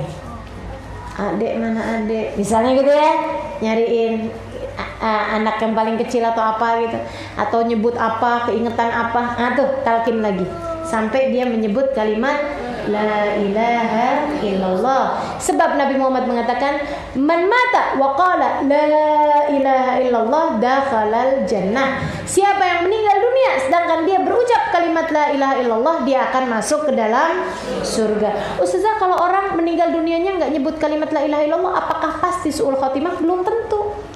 Belum tentu. Kita kan nggak tahu hakikatnya dia mati bawa iman apa nggak mati bawa iman. Dan teman-teman saya sekalian, Ustazah, kenapa kok adanya husnul khotimah atau suul khotimah? Emang cuma dua itu doang? Nggak ada pilihan ketiga antara kamu husnul khotimah atau suul khotimah. Apa itu husnul khotimah? Mati bawa iman. Berarti lawannya mati nggak bawa iman. Jadi nggak ada pilihan teman-teman saya sekalian. Semua dari kita harus wajib meminta kepada Allah Subhanahu wa taala mati dalam husnul. Enggak ada ceritanya gitu. Dia mati bawa iman tapi matinya bawa dosa. Ya berarti namanya husnul khotimah. Urusan dosa mah ada hitungannya masing-masing gitu. Tapi seenggaknya mati husnul khotimah tuh mati dalam keadaan membawa iman, teman-teman sekalian. Husnul khotimah. Begitu ya. Nah ini. Jadi ditalkin kalimat la ilaha illallah, la ilaha illallah sampai nanti rohnya keluar. Begitu rohnya keluar, kemana sih perginya roh? Dibawa sama malaikat-malaikat yang tadi nyabut nyawa nih, masih belum kelar nih. Jadi jangan dikira abis nyabut nyawa dia kemudian pergi cari orang lain buat dicabut nyawanya, udah langsung menunggu job-job dia yang lain. Gak ada, teman-teman sekalian. Masih punya urusan sama kamu. Dia dibawa nih, rohmu nih dibawa sama malaikat-malaikat tersebut. Malaikat waktu bawa roh kamu dengan suara gemuruh. Gemuruh apa? Gemuruh antara doa atau laknat. Antara doa atau kalau yang dibawa ruh orang-orang yang baik, malaikat nih sambil bawa ruhmu itu didoakan sama mereka. Allahumma ighfir lahu warhamhu wa'afi wa'fu anhu. Allahumma ighfir lahu warhamhu wa'afi wa'fu anhu. Allahumma ighfir lahu warhamhu wa'afi wa'fu anhu. Kalau nggak baik, kalau perempuan Allahumma ighfir lahu warhamha wa'afi wa'fu anha, kalau orang baik ya. Tapi kalau nggak baik, ya Allah jauhkan dia dari rahmatmu. Ya Allah, ini orang pandang dia dengan kemurkaanmu, masukkan dia ke dalam nerakamu, dicaci maki, dikata-katain dengan doa-doa yang buruk-buruk. Naudzubillah. Allahumma al'anhu gitu. Ya Allah laknatlah dia, ya Allah jauhkan dia dari rahmatmu, ya Allah laknatnya, ya Allah, ya Allah jauhkan dia dari surgamu, kayak gitu. Malaikat udahlah sakit sakaratul maut, masih ada sisanya tuh teman-teman sekalian, sakitnya sakaratul maut itu ya, kemudian dilaknat pula, kayak apaan rasanya. Dibawa sama malaikat sampai ke langit yang pertama. Di mana tuh? Wallahu a'lam. Penjaga langit yang pertama nanyain, siapa? Katanya roh-roh tersebut, kami malaikat pembawa roh. Apa yang kalian bawa? Kalau yang baik mereka akan bilang, ruhun thayyibah fi jasadin thayyib. Kami bawa roh yang baik dari jasad yang baik. Jasadmu ketularan bagus, ketularan baik kalau rohmu jadi roh yang baik. Tapi kalau yang dibawa yang jelek, mereka akan bilang, ruhun khabitha fi jasadin khabith. Kami membawa roh yang jelek dari jasad yang jelek. Walaupun jasadnya hidungnya mancung, matanya belok, bibirnya merah, badannya ya sebagus apapun ikut-ikutan jelek karena rohnya yang jelek. Nah itu nanti habis itu kemudian marhaban wa ahlan wa sahlan, disambut rohnya. Kemudian gak lama diperintahkan untuk dibawa turun kembali. Kalau yang baik, kalau nggak baik kemudian ditolak rohnya. Kalau gitu lemparkan ia kepada jasadnya. Dari atas dilempar lagi rohnya, bawa. Habis itu kemudian semua roh yang baik, roh yang jelek tidak bisa jauh-jauh dari jasadnya. Di situ dah dia ngeliatin siapa aja yang datang. Makanya katanya Nabi Muhammad, kufu an masawi mautakum. Kalau kalian lagi takziah, jangan suka sebut-sebut keburukannya si mayit. Malah justru sebutkanlah kebaikan-kebaikan dia. Kenapa gitu? Apakah mereka mendengar wahai Rasulullah? Betul, mereka mendengar, bahkan lebih tajam daripada pendengaran kalian. Begitu sabdanya baginda Nabi besar Muhammad sallallahu alaihi wasallam. Jadi itu di situ tuh, di sekitar situ. Jangan nyari-nyari juga sebelah mana ya kira-kira rohnya ya. Ujung mana nih? Atau di atas? Nggak ada teman-teman. Kita nggak bisa lihat. Yang bisa lihat siapa? Binatang. Binatang baru bisa lihat. Yang nggak bisa lihat manusia jin, nggak bisa lihat. Bisa jadi yang kamu lihat itu bukan orangnya tapi jin. Oh di sana ternyata jinnya yang godain. Jadi sebenarnya rohnya nggak bisa, kita nggak bisa lihat. Kadang-kadang ada anak kecil-kecil yang bisa lihat. Ada biasanya kalau masih bayi umur tahun 2 tahun, mama nenek ada di sana mah, katanya gitu ya. Itu biasanya benar memang karena mata mereka kan masih, ya rohnya masih ini ya, masih suci gitu. Jadi kadang-kadang nggak semuanya benar. Jangan kemudian nanya-nanya juga, ada lihat nenek nggak? Kalau diajarin suka salah-salah nerimanya. Ya. Jadi teman-teman sekalian ada di situ rohnya, nggak bisa jauh-jauh, masih dengar dengan pendengaran yang sangat amat awas. Kalau saya nih, saya di sini ada yang ngobrol di belakang sana saya nggak dengar, ada yang ngomong di sebelah sana saya nggak dengar. Tapi kalau orang meninggal dunia, yang di belakang sana, ada orang yang lagi di depan sana, itu semuanya dia dengar. Bahkan rumah tetangganya, bahkan rumah ininya namanya disebut-sebut dia dengar. Ya Allah, serem benar teman-teman sekalian. Dia dengar apa yang orang lain sebutkan tentang dirinya. Jangan bikin sedih baru habis sakaratul maut. Dia dalam keadaan kesedihan karena berpisah dengan orang-orang yang dia cintai. Jangan membuat mereka menjadi semakin lebih sedih lagi dengan keburukan-keburukan yang kalian ceritakan tentang mereka. Habis gitu teman-teman sekalian. Ini jenazahnya masih di situ kan. Dia liatin siapa aja yang datang takziah. Dia tahu.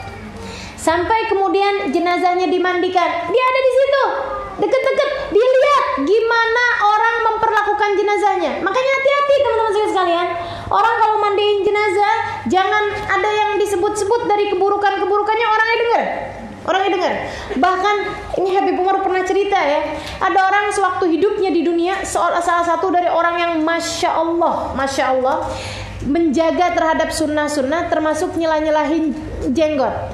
Waktu dia lagi dimandikan, di saat dia lagi diwuduin, kan diwudukan kemudian baru dimandikan. Serius kalian, di saat dia lagi diwuduin sama orang-orang yang hidup, orang-orang yang hidup lupa buat nyela-nyelahin jenazahnya. Jenazahnya kemudian nunjuk pakai jarinya dia ke arah jenggotnya. Ya Allah, untung bukan saya yang mandiin. Model kita yang mandiin mah kabur ya. La ilaha illallah. Pokoknya itu gitu, bahwa jasadnya udah tidak lagi di badannya tapi deket-deket di situ. Deket-deket di situ, mendengar, melihat, memperhatikan, bukan dengan matanya, bukan dengan telinganya yang di badan itu, tapi dengan mata rohnya, dengan pendengaran rohnya, dan itu lebih tajam daripada pendengaran mata dan telinga yang sangat terbatas ini. Jadi liatin semuanya. Habis itu kemudian dikafani. Dia juga di situ juga. Liatin semuanya sampai kemudian dibawa ke kuburan. Itu juga di saat dibawa kuburan dia teriak-teriak. Kita nggak lihat aja. Di saat dia lagi dimandikan, dikafani, dia juga bicara tuh. Ternyata kamu yang mandiin saya ya. Saking kita nggak denger aja teman-teman sekalian. Di saat dikafani dia juga ngomong, ya Allah nak, kamu ya nak ya, kemarin-kemarinan nggak mau datang, giliran mama meninggal aja nak, kamu baru datang, nah gitu. Saking kita nggak denger aja.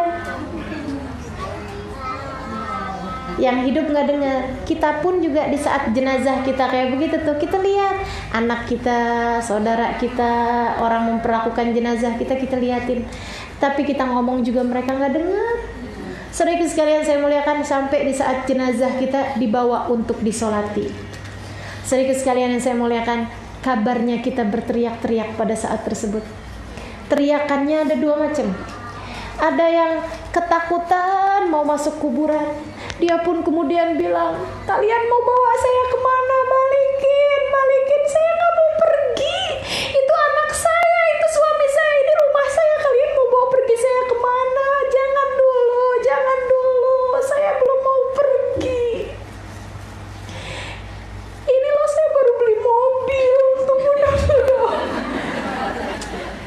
Kata teman-teman Ustazah, saya udah mulai serius-serius.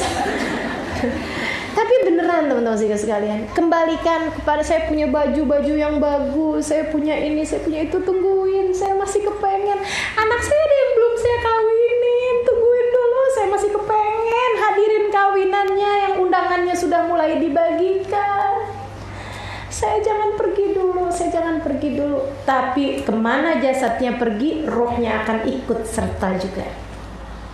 Saudara sekalian yang saya muliakan, tapi kalau dia adalah orang yang waktu meninggal dunianya diperlihatkan surganya, diperlihatkan rohnya Nabi Muhammad, diperlihatkan orang-orang soleh soleha. Oh, begitu jenazahnya dibawa, asri'u bi ila jannati rabbi rahman gharaqan. Kalau bahasa Arabnya ya, kalau bahasa Indonesianya buruan dong, aduh cepetan, saya udah gak sabar nih ya Allah, senangnya ya Allah, senangnya. Segerakan saya sudah tidak sabar lagi. Ya Allah, rahmatnya Allah, surganya Allah, saya udah gak sabar lagi pengen ketemu Nabi Muhammad. Akhirnya, alhamdulillah ya Allah, senangnya, alhamdulillah gitu. Kamu akan menjadi roh yang mana, teman-teman sekalian? Apa yang akan terjadi pada rohmu pada saat itu? Dan itu bisa terjadi bulan depan, bisa terjadi tahun depan, bisa terjadi 10 tahun depan, bisa terjadi 20 tahun yang akan datang, bisa terjadi bahkan 50 tahun yang akan datang. Tapi pasti terjadinya. Bisa jadi juga terjadi seminggu lagi, bisa terjadi dalam waktu-waktu yang dekat ini, saudaraku sekalian yang saya muliakan. Kalau nggak segera kita benerin dari sekarang, gimana ceritanya? Teman-teman saudaraku sekalian saya muliakan, sampai kemudian dimasukkanlah kita ke dalam kuburan. Sekarang ada sedikit tambahan dari saya untuk gimana caranya menuju kepada kematian husnul khatimah. Apa yang bisa kita lakukan? Ada 4 seenggaknya ya yang bisa kita perbuat di atas muka bumi ini agar memastikan kita berada dalam keadaan husnul khatimah di saat ajal menjemput kita. Yang pertama, teman-teman saudara sekalian, luzumit ta'at. Tetapilah kebaikan-kebaikan yang kamu ingin meninggal dalam keadaan seperti itu. Kama ta'ish tamut. Katanya para ulama, sebagaimana kamu hidup, seperti itulah kamu akan meninggal dunia. Kamu hanya akan meninggal dunia dalam keadaan hati, roh, dalam keadaan roh yang terbanyak di saat kamu hidup di atas muka bumi ini. Nah, kalau rohmu jauh dari Allah, kamu akan meninggal dunia dalam keadaan jauh dari Allah. Tapi kalau rohmu cinta kepada Allah, cinta kepada Rasulullah, kita tetepi ketaatan kepada Allah Subhanahu wa taala, salatnya benar, puasanya benar, zakatnya benar, baca Qur'annya banyak, baca zikirnya banyak, baca sholawatannya penuh cinta, kamu akan dimatikan dalam keadaan hati atau ruh yang seperti itu. Teman-teman saya sekalian, luzumut ta'at, kerjakanlah ketaatan. Ya Allah, saya kepengen meninggal dunia dalam keadaan membaca Al-Quran, tapi baca Qur'annya nggak pernah. Jarang banget buka Quran. Nah ini kan malaikatnya bingung. Ini mintanya mati dalam keadaan baca Quran. Baca Qurannya kapan ya? Nggak mati-mati nih ya. Jadinya kan bingung gitu. Sementara kematiannya pasti, nggak mungkin kematiannya datang kecuali dalam keadaan yang kamu selalu menetapinya selama ini. Saudara sekalian saya muliakan, seperti itu. Itu satu. Makanya ada orang meninggal dunia dalam keadaan sujud. Ya, emang orangnya suka sujud, gitu ya. Ada orang meninggal dunia lagi ngajar. Emang orangnya demen ngajar. Ini saya serem nih. Ya, alhamdulillah kan kalau lagi ngajar ya. Ya Allah, teman-teman sekalian saya muliakan, ada salah satu habaib. Cerita lagi, udah nggak usah ya. Pertanyaannya banyak. Oh nggak apa-apa. Ada salah satu habaib di kota Sewun. Habib Umar bin Hafid tadi sebut namanya waktu itu, tapi saya terlupa, mohon maaf. Beliau sedang dalam keadaan mengajar nih, tapi duduknya nggak di atas kayak saya, duduk di bawah gitu ya, bersila. Beliau bacain kitab gitu, karena ngajarnya bacain kitab, memang nggak pakai berdiri. Beliau lagi baca. Qala Rasulullah sallallahu alaihi wasallam, bersabda Rasulullah sallallahu alaihi wasallam, man mata wa qala la ilaha kemudian. Artinya siapa yang meninggal dunia dan dia membaca kalimat la ilaha illallah, dia diam nunduk gitu. Murid-muridnya pada nungguin, yang lagi pada nyatet-nyatet nih nungguin. Lanjutannya apaan ya? Begitu kan? Kok diamnya lama bener, pada dongak kepalanya. Tehnya nunduk gitu. Akhirnya disamperin. Udah begitu lama kan, maju teman-teman murid-muridnya, kemudian ngeliatin sudah meninggal dunia. Jadi kelanjutan hadisnya dia lanjutkan dengan prakteknya. Hadisnya berbunyi man mata faqala la ilaha illallah dakhalal jannah. Siapa yang meninggal dunia sebelumnya membaca kalimat la ilaha illallah, dia akan meninggal dunia, kemudian nantinya akan masuk ke dalam surga. Masya Allah, Masya Allah. Emang demenannya beliau ngajar, senangannya berbuat kebaikan. Ya Allah, mudah-mudahan ya kita semua dimatikan dalam keadaan-keadaan yang baik, insya Allah. Mudah-mudahan kebaikan yang kita kerjakan, hati kita juga di dalamnya. Hati kita juga di dalamnya. Roh kita juga ikut mengerjakan kebaikan tersebut. Kemudian teman-teman sekalian, itu satu. Yang kedua, cintai orang soleh. Hati-hati sama penyakit berupa benci sama orang soleh. Satu aja bahaya teman-teman sekalian, bahaya. Itu yang membuat banyak kematian dalam su'ul khotimah. Apalagi kalau semua orang soleh dia nggak suka, semua kiai dia nggak demen, semua ustadz dicaci maki, semua orang baik-baik semuanya dikata-katain. Orang pergi pengajian, pengangguran, katanya gitu. Sehingga sekarang hati-hati. Ngelihat ada beberapa orang yang udah bisa pakai cadar, misalnya begitu ya, kemudian itu ya teroris. Itu hati-hati, sedikit sekalian, hati-hati. Yang pakai cadar juga jangan belagu ya. Kemudian menganggap yang belum pakai cadar, apalagi yang buka-bukaan sebagai calon penghuni neraka. Rubba maksiatin aurathat dullah ahabbu ilallah min ta'atin aurathat kibra. Terkadang kemaksiatan yang membawa kepada kerendahan hati lebih Allah sukai daripada ketaatan yang membawa kepada kesombongan. Gitu. Sedikit sekalian yang saya muliakan, cintai orang soleh. Kenapa gitu? Sebab cintamu akan membawamu kebersamaan bersama dengannya. Dan itu yang kita harapkan dari mencintai orang-orang soleh. Jadi kalau ketemu ada orang soleh, ada orang doanya mustajab, ada orang masya Allah hidupnya, samperin, datengin, minta doa, gitu. Sama orang-orang yang mengajarkan kebaikan, sama ustadz, sama ustadzah, datengin, lakukan sesuatu.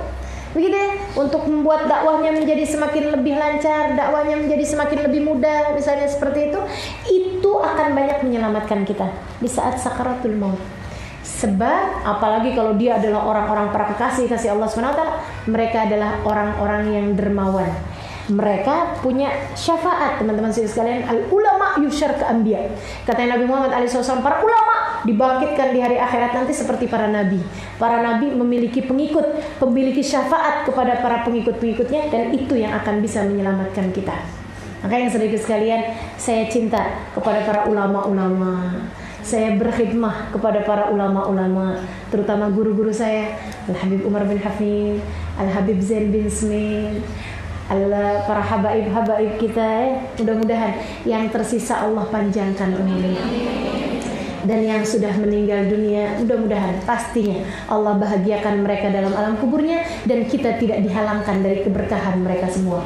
Sebab mereka meninggal dunia bukan berarti meninggal dunia, masih memiliki terus keberkahan demi keberkahan yang bisa terus-terusan kita dapatkan bahkan dengan sesudah mereka meninggal dunia sekalipun. Itulah pentingnya berziarah ke makam para orang soleh. Itulah pentingnya berziarah ke makam wali. Kita berharap syafaatnya menyelamatkan kita, sehingga banyak di antara mereka yang di saat datang sakaratul maut kita, mereka hadir untuk memberikan syafaatnya kepada kita. Gitu teman-teman sekalian.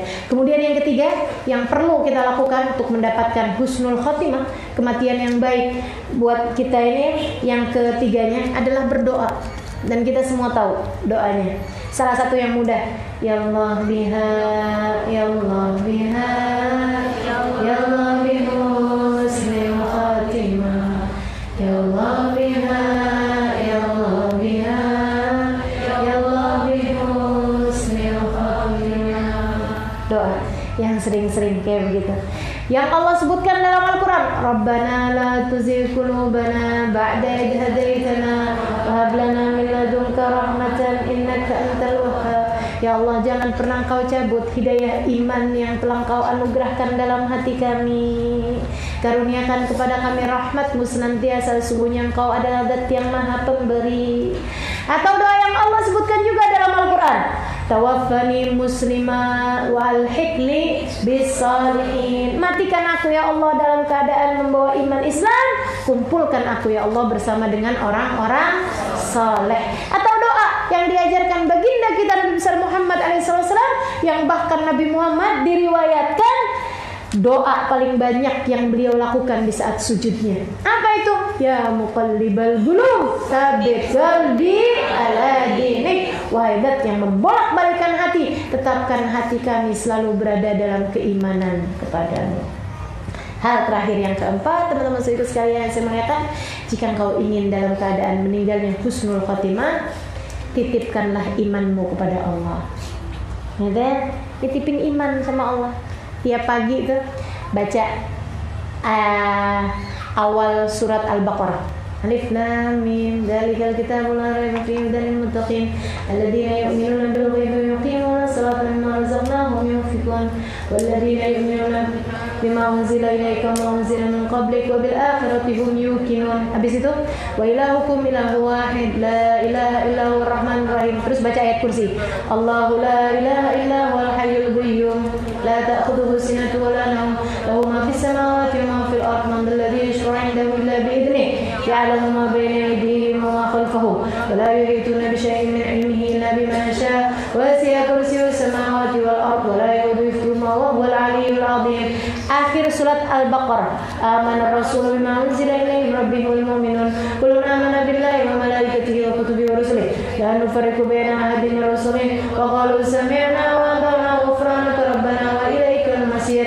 La yukallifullahu nafsan illa wus'aha laha ma kasabat wa 'alayha ma iktasabat. Rabbana la tu'akhidhna in nasina wa akhtana rabbana wa la tahmil 'alaina isran kama hamaltahu 'ala alladhina min qablina rabbana wa la tuhammilna ma la taqata lana bih wa'fu 'anna waghfir lana warhamna anta maulana fansurna 'alal qaumil kafirin. Kemudian baca syahidallahu annahu la ilaha illa huwa wal malaikatu wa ulul ilmi qa'iman bil qist la ilaha illa huwal azizul hakim. Habis itu titipin imanmu kepada Allah. Gimana caranya nitipin iman kepada Allah? Ya Allah, itu kan artinya syahidallah annahu la ilaha illa huwa wal malaikatu wa ulul ilmi qa'iman bil qisti la ilaha illa huwal azizul. Allah menyaksikan tidak ada Tuhan kecuali Dia, juga para malaikat-malaikat dan orang-orang yang berilmu. Jadi nih ya, Allah menyaksikan tidak ada Tuhan kecuali Dia, juga segenap malaikat dan juga orang yang berilmu. Kita titipin juga, ya Allah, aku menyaksikan apa yang Kau saksikan. Oh, tidak ada Tuhan kecuali Engkau. Aku menyaksikan dan aku memintamu sebagai saksinya. Dan aku titipkan keimananku itu kepadamu ya Allah. Simpankanlah ia di sisimu sehingga engkau dapat mengembalikannya di saat sakaratul mautku. Gitu. Nah, kalau mau dibahasain Arab, teman-teman sekalian, teman-teman bisa liatin di zikir sudah salat subuh, sudah zikir salat subuh di dalam kitab Khulasatul Madad. Nah, di dalam kitab Khulasatul Madad boleh lihat, Mbak, boleh lihat, boleh sini. Nah, ini kayak gini nih kitabnya. Atau bagi pengguna smartphone, nah ini boleh download. Sekarang kan lebih gampang ya daripada downloadin yang nggak jelas, nggak genah, nggak bener di handphonenya. Biarin handphonemu jadi saksi kebaikanmu juga. Nah itu downloadin Khulasatul Madad An-Nabawi. Nah tuh, nih kayak gini nih luarnya. Yang di belakang kelihatan nggak? Nggak lihat. Silakan di zoom kameranya. Kamera mana ya? Khulasah lah itu ya. Namanya kitab Khulasatul Madad. Itu ada banyak kok iniannya. Saya suka yang kayak gini. Nah itu nanti kita lihat ma ba'dal fajar. Nah tuh ada tuh semua yang tadi kita baca. Alif Lam Mim ini apa semuanya tuh. Ada semuanya zikiran sesudah pagi sudah subuh, sudah dikira-kira subuh. Nah itu, habis itu kita bilang, habis syahidallahu annahu la ilaha illa huwa wal malaikatu wa ulul ilmi qa'iman bil qist la ilaha illa huwal hakim. Kita baca kemudian, wa ana ashhad bima syahidallahu bih wa ushhidullah ala dhalik wa astaudi'ullah hadhihi syahadah wa hiya li indallahi wadi'ah as'aluhu hifdhuha hatta yatawaffani 'alaiha. Artinya, ya Allah, aku juga menyaksikan apa yang kau saksikan, bahwa tidak ada Tuhan kecuali Engkau ya Allah, dan aku jadikan Engkau sebagai saksinya. Wa ushhidullah ala dhalik, aku jadikan Engkau sebagai saksi atas hal tersebut. Wa astaudi'ullah hadhihi syahadah, ya Allah, dan aku titipkan syahadatku ini kepadamu ya Allah. Wa hiya li indallahi wadi'ah, dan syahadat ini aku jadikan sebagai titipan kepadamu ya Allah. Aku mohon untuk kau jaga. As'aluhu hifdhaha, aku mohon jagalah ia di sisimu ya Allah. Hatta yatawaffani 'alaiha, sampai saya dapat meninggal dunia dengan berbekal syahadat. Habis itu kita baca inna ad-dina 'indallahi Islam. Qulillahumma malikal mulki tu'til mulka man tasha' tanzilul mulka man tasha' wa tu'izzu man tasha' wa tudhillu man tasha' biyadikal khairu innaka 'ala kulli syai'in qadir. Tulijul laila fin nahar wa tulijun nahara fil lail, tukhrijul hayya minal mayyit tukhrijul mayyita minal hayy wa tarzuqu man tasha'u bighairi hisab. Saudara sekalian yang saya muliakan, ini diajarkan baginda kita Nabi Muhammad alaihi wasallam kepada Nabi Allah Khidir ketika bertanya, wahai Rasulullah, ajarkan kepada saya bacaan apa yang bisa saya baca untuk memastikan saat kematian saya dapat meninggal dunia dengan husnul khatimah.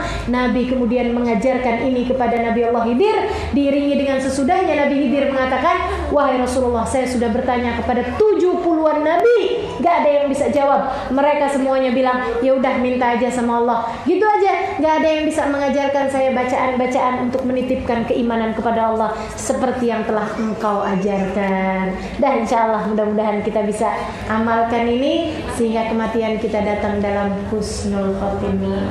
Amin ya rabbal alamin. Taqabbalallahu minna wa minkum, taqabbal ya karim. La taufiqul hidayah wal afu minkum. Kita baca suratul Fatihah dengan niat husnul khatimah ila hadratin Nabi al-Fatihah.